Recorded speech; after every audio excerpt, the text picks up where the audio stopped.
Viva, está na companhia do Biosfera. Hoje vai perceber como cada um de nós é um condómino da Terra. Partilhamos todos a mesma casa, mas só alguns moradores é que cuidam dela. No entanto, os benefícios dessa manutenção chegam a todo o planeta. É esta a realidade de injustiça em que vivemos e que o projeto Condomínio da Terra quer alterar. É um modelo socioeconómico revolucionário que propõe que cada condómino analise o que fez de bem e de mal para o planeta e contribua para um fundo global segundo essa pegada ecológica. Venha conhecer este sistema complexo, mas incontornável. Como poderemos tornar a vivência no planeta mais justa e sustentável para todos? Esta é uma das questões que colocamos aos nossos convidados. Entre eles estão Paulo Magalhães, autor do projeto Condomínio da Terra, e Robert Constanza, o primeiro cientista a colocar um valor em todos os ecossistemas.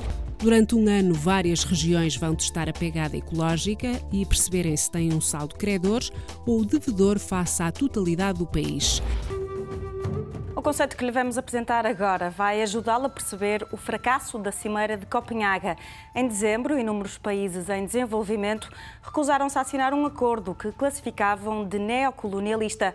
Viam-se obrigados a cumprir regras que outras nações não cumpriram no passado. Mas nunca ninguém trouxe para cima da mesa os benefícios ecológicos que cada um desses países produz para o planeta. Essa contabilidade é um dos pilares do Condomínio da Terra. O planeta é a nossa casa, um lar uno e indivisível que os seres humanos retalharam em fronteiras administrativas.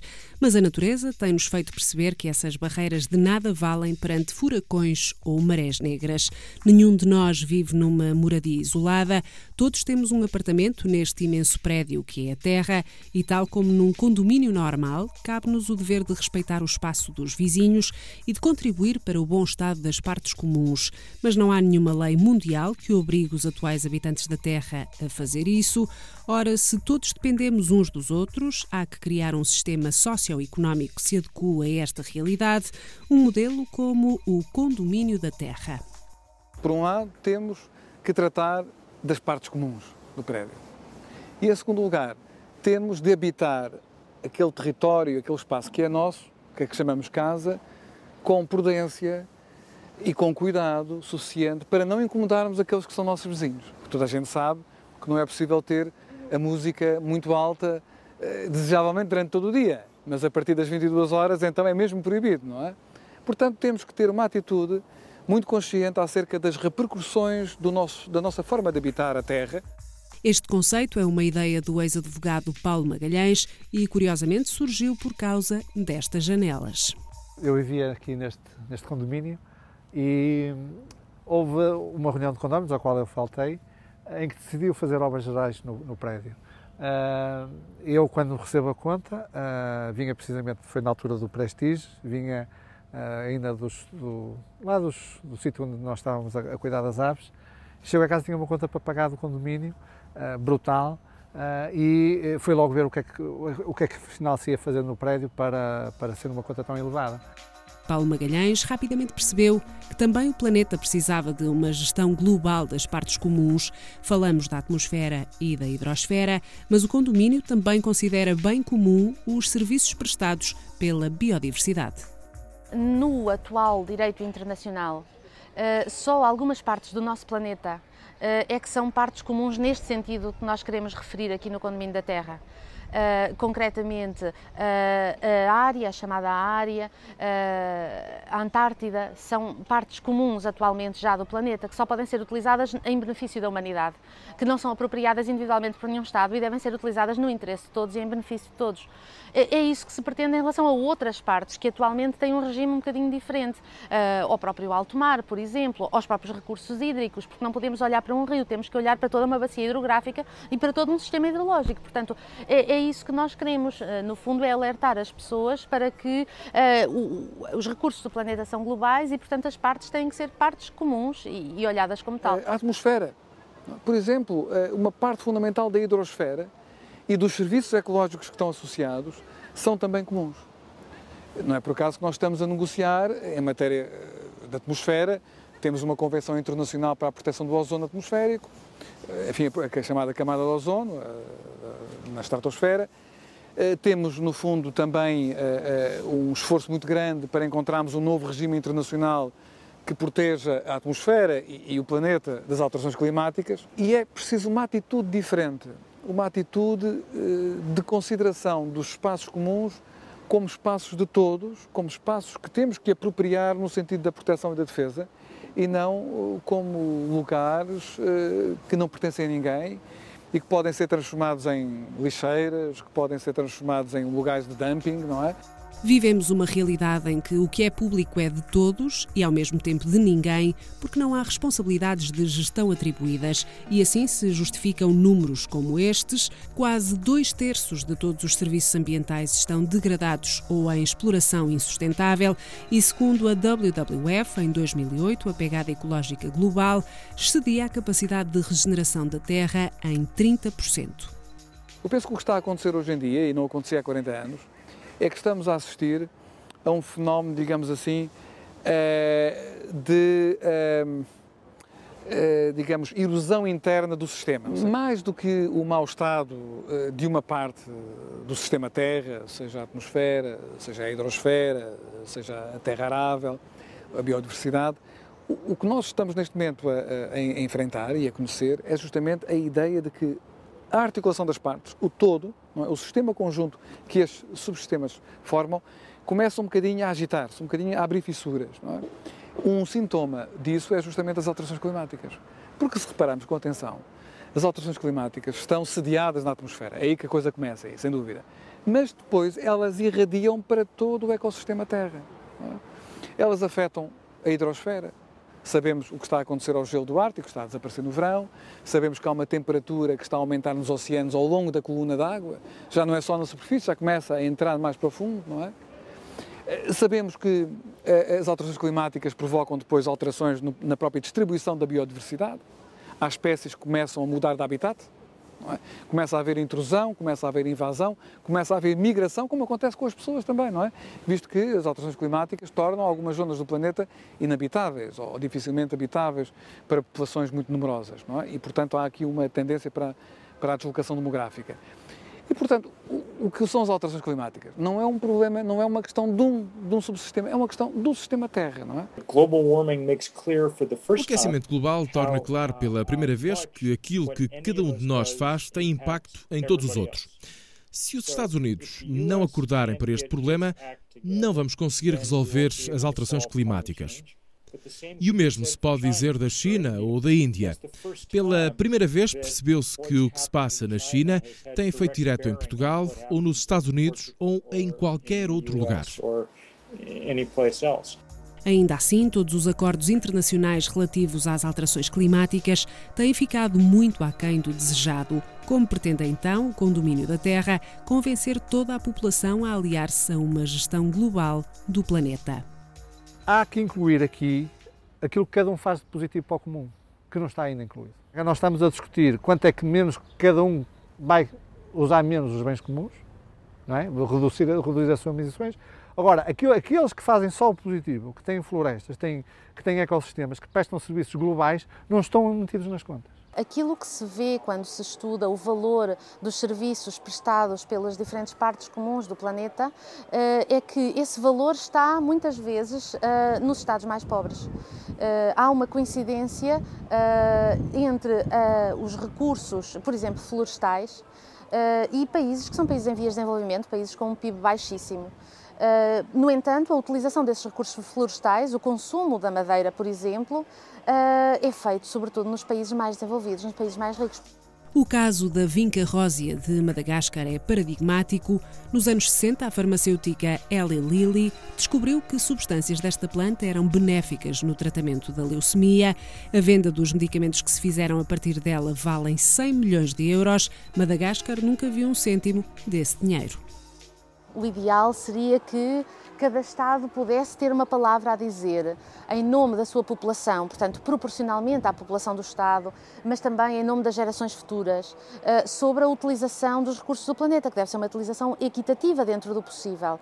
mas imagino que a curto prazo seja muito difícil alterar essas regras. Para já vigora a regra de um Estado, um voto, portanto parece-me que poderá ser difícil, a curto prazo, evitar as negociações políticas que infelizmente têm bloqueado muito o avanço da proteção ambiental, por exemplo, ao nível do clima, não é? O ideal seria haver um levantamento relativamente às funções que são desempenhadas pelos diferentes recursos do planeta e à localização dessas funções em determinadas regiões do globo. E depois a representatividade das populações que aí residam deveria ser proporcional também à importância dessas funções. E não proporcional, por exemplo, ao valor de mercado desses produtos ou desses serviços, porque podem até não ter um valor de mercado. Nenhum país pode dizer: eu tenho aqui uma floresta muito importante que estou a beneficiar de todos. Se vocês não me pagam, eu fecho esta floresta e ninguém beneficia dela. Nós não podemos fazer isso. Da mesma forma que também não podemos dizer: eu estou a poluir e para não chatear os meus vizinhos eu vou pôr aqui uma tampa e não vou chatear os meus vizinhos. Não podemos fazer isso. O problema que nós temos aqui, quando estamos a falar dos serviços ambientais, na maior parte dos casos, é que eles estão fora dos mercados. Portanto, há aquilo que nós em economia temos uma falha de mercado. A maior parte dos serviços ambientais não se transacionam nos mercados e, portanto, não têm um preço e os agentes económicos não tomam as suas decisões em função da escassez desses serviços porque não têm o preço a sinalizar. Aplicando este modelo, aqueles que tiverem um impacto maior no equilíbrio dos ecossistemas vão ter de contribuir mais para a sua manutenção e quem for mais zeloso dos bens ecológicos vai receber o que lhe é de direito. Operacionalizar este projeto é agora o grande desafio. O primeiro passo é saber quanto é que cada um tem de contribuir para manter a vida em equilíbrio e para isso é preciso atribuir um valor a serviços como a produção de oxigênio ou a reciclagem de materiais. Esse caminho já está a ser trilhado. O mais recente estudo sobre o valor económico da biodiversidade revela que a perda dos serviços dos ecossistemas representa um prejuízo de mais de 2.000 milhões de euros. A gestão destes serviços exige a criação de novos organismos e de uma nova filosofia económica. O ambiente não é um produto que se transacione, mas sim um bem que é preciso manter. Em 1997, Robert Constanza atribuiu pela primeira vez um valor a todos os serviços ambientais. 33 trilhões de dólares foi o valor a que chegou, cerca de 2 vezes mais do que o produto global bruto. Hoje, com o avanço da degradação dos ecossistemas, essa fasquia já foi ultrapassada. E há duas grandes abordagens. Há uma abordagem que é nós quantificarmos o custo de provisão dos serviços. Tem muito a ver com o custo de manutenção do bom estado do ecossistema. Isso é um bocadinho de estar do lado da oferta, não é? Portanto, no fundo, quanto é que custa oferecer o serviço? E essa questão hoje em dia é relevante, não era no passado, hoje em dia é, porque de facto os ecossistemas estão-se a degradar, os serviços estão a desaparecer, portanto há escassez e, portanto, esta questão da sua oferta tornou-se uma questão económica. A biosfera é uma teia de sistemas ecológicos entrelaçados complexos. Para saber o seu verdadeiro valor, teríamos, in extremis, que os perder. Ora, esse é um cenário que ninguém quer tornar real. Em alternativa, os investigadores têm feito simulações. Segundo o estudo do economista Pavan Sukhdev, perpetuar as práticas de pesca atuais vai custar aos países 50 mil milhões de dólares por ano, mas se 20 a 30% da superfície do mar fosse considerada área protegida, as consequências da produtividade marinha adicional poder-se-iam avaliar entre 70 a 80 mil milhões de dólares anuais. Há já alguns países que têm feito isso com sucesso. O caso da Costa Rica, por exemplo, conseguiu travar a desflorestação de forma muito significativa recorrendo a esse tipo de mecanismos. Portanto, pagamentos aos proprietários dos terrenos, não só produtores florestais, de modo a evitar que eles reconvertam os seus sistemas de produção para produções mais valiosas do ponto de vista do mercado. Não é que tenhamos que pagar pelos serviços, nós já estamos a receber um valor sem o pagar. E o que é preciso perceber é que se destruirmos os ecossistemas, então vamos ter que pagar. E isso vai custar-nos muito mais do que podemos suportar. Portanto, o ponto é não destruir as funções de suporte à vida ou vamos ficar muito pior. Acho que é assim que os números devem ser interpretados. Quando os países do Norte, neste caso a Suécia, está a pagar no Brasil a manutenção de não sei quantos milhares de hectares de floresta amazónica, é porque ela percebeu que o clima que ela tem na Suécia não é tratado nem é regulado na Suécia.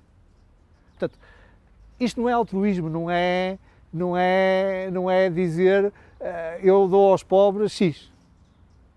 Isto não é altruísmo, isto é fazer contas do que está em dívida. 3/4 da população vivem em países que são devedores ecológicos, ou seja, em que o consumo ultrapassou a capacidade de regeneração da terra. Muitos deles argumentaram que não têm o dinheiro necessário para saldar a dívida ambiental. Temos que substituir o produto interno bruto como indicador do desempenho económico, porque ele é muito falacioso. Não foi desenhado para ser um indicador do desempenho do bem-estar. É apenas um indicador da atividade económica de mercado. E muita dessa atividade representa mais um custo do que um benefício. A eliminação dos pesticidas do solo e os custos de reparação de danos provocados por inundações e contaminação são atividades que estão avaliadas no PIB alemão em 5.100 milhões de euros por ano.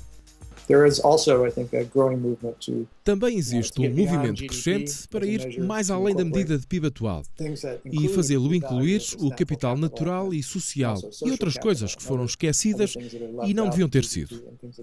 Um exemplo é o Índice de Bem-Estar Económico Sustentável ou o Indicador de Progresso Genuíno, que não são indicadores perfeitos, mas ao menos incluem algumas medidas dos custos associados às atividades económicas, à perda de capital social e à distribuição de dinheiro.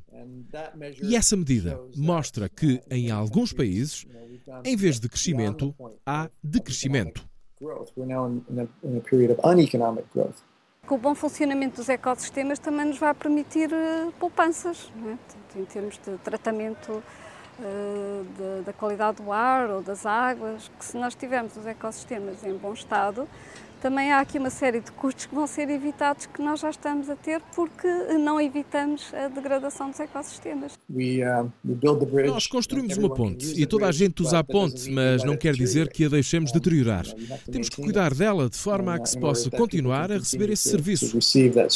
Aquilo que se tem vindo a desenvolver também é uma grande panóplia de instrumentos de captura, podemos lhe chamar assim, de captura do valor. Portanto, isto já está a ser feito, seja por via dos impostos, por via fiscal, portanto, quando os agricultores que têm as suas propriedades nos sítios de rede natura recebem os pagamentos por estarem, no fundo, a ter que ter práticas compatíveis com a conservação da biodiversidade, etc. Isso é pago por todos nós, contribuintes, portanto, indiretamente, todo o conjunto de impostos atuais, uma parte desses impostos é canalizada para esse objetivo. Obviamente que, eventualmente, poderá haver a criação de um imposto. Eu estava há pouco a dar o exemplo da Costa Rica, não é? Como é que arranjou dinheiro para pagar aos proprietários dos terrenos florestais para evitar que eles desflorestassem ou reconvertessem os seus terrenos em pastagens, em plantações de ananás e outras coisas do género muito mais rentáveis, criando uma ecotaxa sobre os combustíveis. A experiência mais recente de pagar pelos danos causados à natureza é o mercado de licenças de emissão de CO2. No entanto, a especulação tem condenado este sistema ao fracasso.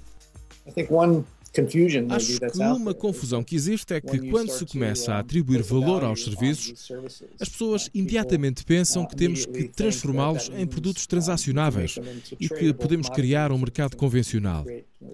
Essa não é a abordagem correta, porque estamos a falar de bens públicos. Não podemos usar um mercado desses para gerir bens públicos. Estando nós a falar de uma governação global do planeta, dificilmente poderemos chegar a uma situação de proteção suficiente, digamos, sustentável das funções vitais do planeta pela simples alteração de leis. Porque quando falamos de leis, estamos a falar de uma gestão, de uma governação ao nível nacional. E aqui vai ter que ser algo supranacional. Portanto, não estamos a falar tanto de leis, mas mais de convenções internacionais. Um grupo de investigadores, encabeçado pelo zoólogo britânico Andrew Balmford, concluiu que por cada euro que investimos na natureza, há um retorno de 100. Mas a quem imputar a maior fatia de investimento? Os condóminos devem ser os países, como sempre se pensou até hoje, ou há que esquecer mais uma vez as fronteiras? Acho que, à medida que avançamos, vamos precisar de mais cooperações internacionais, porque alguns destes problemas são internacionais, são globais, como as alterações climáticas. Para outro tipo de problemas, vamos precisar de cooperações mais regionais. Para, por exemplo, problemas como a água. Vamos ter de ajustar a escala das instituições à escala do problema e dos serviços que estamos a tentar gerir.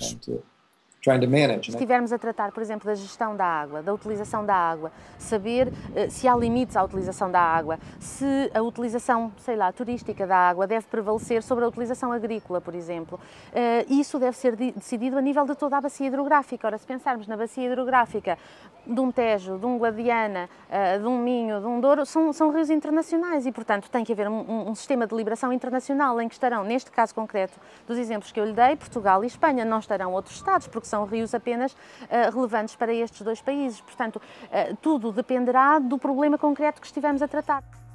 A última década registrou enormes avanços na compreensão do valor dos ecossistemas e de como estes são a base de toda a vida social e económica.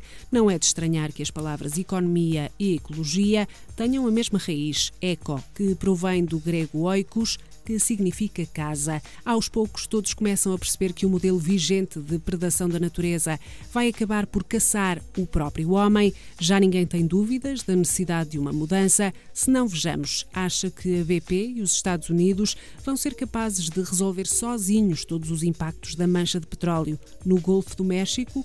Uma fatura será apresentada a todos os que usufruem deste condomínio global.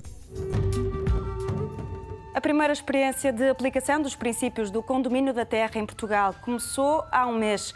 O projeto tem o nome de Ecosaldo e vai avaliar durante um ano o impacto ecológico de algumas regiões do país. O objetivo é a criação de um mercado de serviços.